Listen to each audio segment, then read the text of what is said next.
தந்தை மகன் தூய ஆவியின் பேராலே ஆமேன். இன்றைய செய்தியானது அன்னை மரியாளின் மகிழ்ச்சியை பற்றி சில வார்த்தைகள். மகிழ்ச்சியின் தாயானவள் மரிய அன்னை என்று அழைக்கப்படுவது அன்னை மரியாள் மகிழ்ச்சியின் உறவுமாக கருதப்படுவதால்தான் அவள் மகிழ்ச்சியின் தாய் என்று அழைக்கப்படுகிறாள். மேலும் அவள் தூய ஆவியான கனியாக மகிழ்ச்சியின் கற்றுத்தருபவராகவும் துன்பங்களுக்கு மத்தியிலே இன்பங்களை அளிப்பதாகவும் இருக்கிறார். அவர் நற்செய்தியோடு வாழ்ந்தது மட்டும் அல்லாமல் அவள் துன்பங்களையும் நம்பிக்கையுடன் எதிர்கொண்டார்.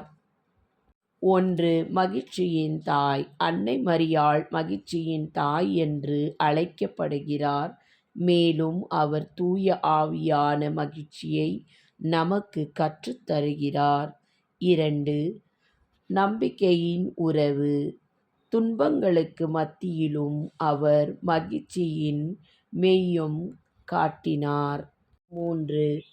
மறைபணியாளர். அவர் நற்செய்தியின் மறைபணியாளராகவும் இளைஞருக்கு உத்வேகம் அளிப்பவராகவும் அழைக்கப்படுகிறார். 4. அடைக்கலம். பக்தர்கள் அவர் துன்பங்களில் அவர் அடைக்கலம் தேடுகிறார்கள், அவருடைய மகிழ்ச்சியை நம்புகிறார்கள். 5. உன்னதத்தில் இறைவனுக்கு மண்ணுலகில் அவருக்கு கொடுத்த மனிதர்கள் புகழ் மகிழ்ச்சியான வார்த்தைகள் மற்றும் அவர் என்னை உயர்ந்தவள் என்று அழைப்பார் மற்றும் தாயான அன்னை மரியாள் கிறிஸ்தவர்களுக்கு தாயாக கருதப்படுகிறாள். அன்னை நம் மகிழ்ச்சி அல்லது ஆனந்தம் என்று அழைக்கப்படுகிறார். இப்பொழுது என் தாயான அன்னை மரியாக்கு நான் புகழும் வார்த்தைகள் இதுவே.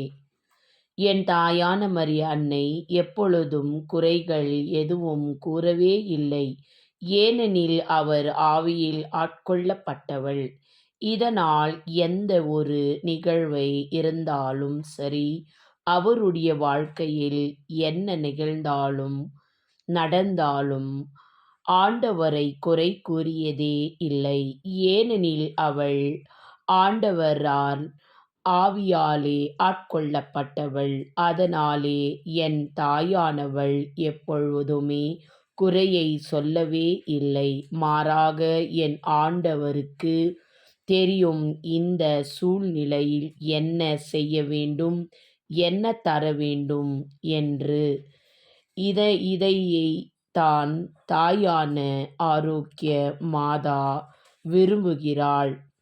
அவருடைய ஆற்றல் அனைவருக்கும் கிடைப்பதாக என்று நான் விரும்புகிறேன். கடவுளுடைய வார்த்தைக்கு பணியும் தாயான என் அன்னை மரியாள் மக்களுடைய தேவைகளை அறிந்து அவர்களுக்கு அனைத்தையும் வழங்குவார்.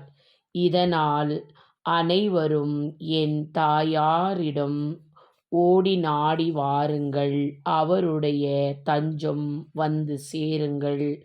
அப்பொழுது உங்களுக்கு சகலமும் கிடைக்கும். ஆமேன். ஆவே மரியா.